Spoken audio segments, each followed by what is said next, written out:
حياكم الله أحبتي المشاهدين، وأهلا وسهلا بكم، ونبارك لكم أيضا مجددا الولادة السعيدة والميمونة لسيدتنا ومولاتنا فاطمة الزهراء سلام الله عليها، بضعة الرسول الزهراء البتول عليها أفضل الصلاة والسلام. وطبعا في هذه الفقرة من البرنامج نرحب بشاعر أهل البيت نزار الكناني. أهلا وسهلا بكم وحياكم الله، وأيضا نبارك لكم هذه الولادة السعيدة لسيدتنا ومولاتنا الزهراء عليها السلام.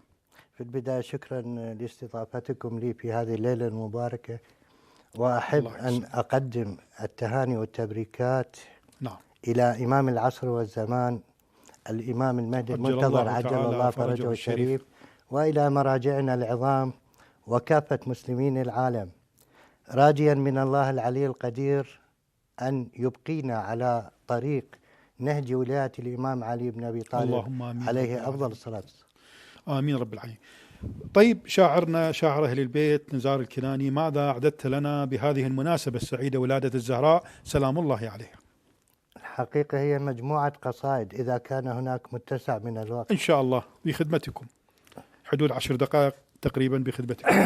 نبدأ بقصيدة فخر النساء. نعم. قلمي على بحر القصيدة عائم. ربع ساعة تقريبا. نعم تفضلوا.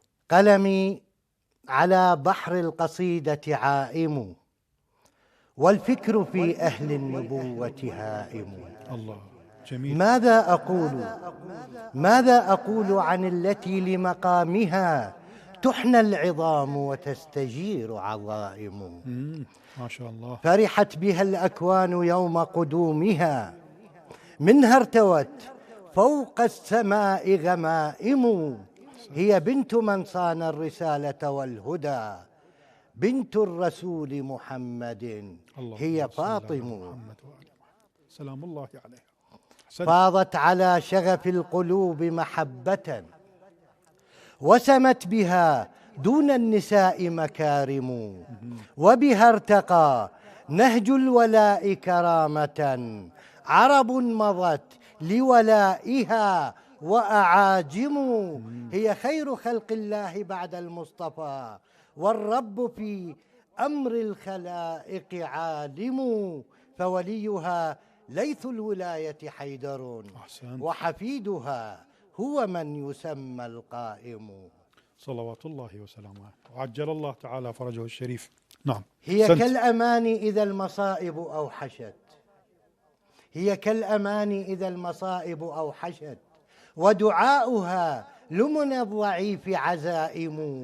حصن الأمان ومن يلوذ بحصنها، سترد في يوم الحساب مظالم. كرم وطيب والوقار شموخها، ما هزها بشتى المواقف حاكم.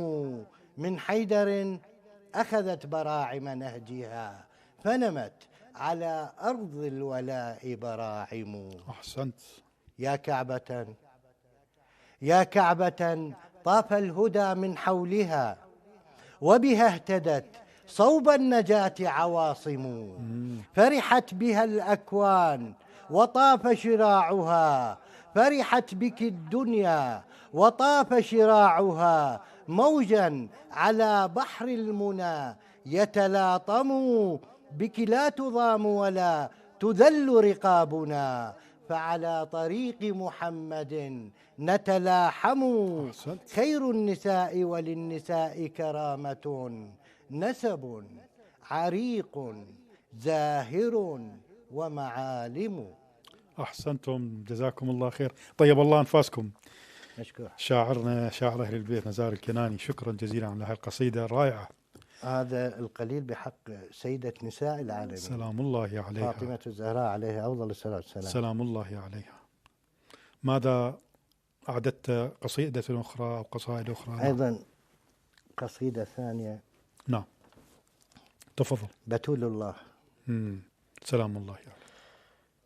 هلم اليوم نحكي في معانيها، ونجد الشعر من أسمى قوافيها، ونحمي في ولاء العشق منهجها.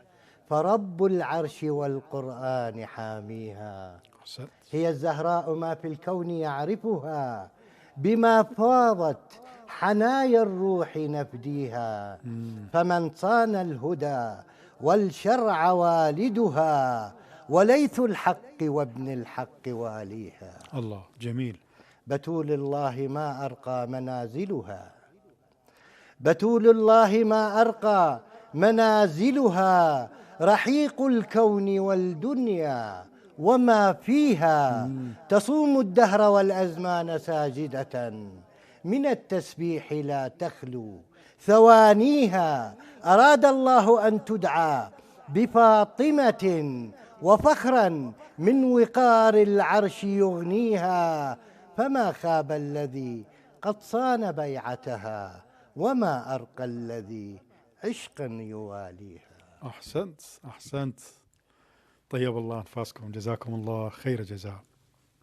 نعم نعم شعرنا. نعم، قصيدة أخرى إن شاء الله بعد تفضلكم بشرب الماء. وأيضا قصيدة خاصة بميلاد الزهراء عليها الصلاة والسلام، سلام الله عليه. هذه القصيدة كتبت قبل ساعتين ما شاء الله.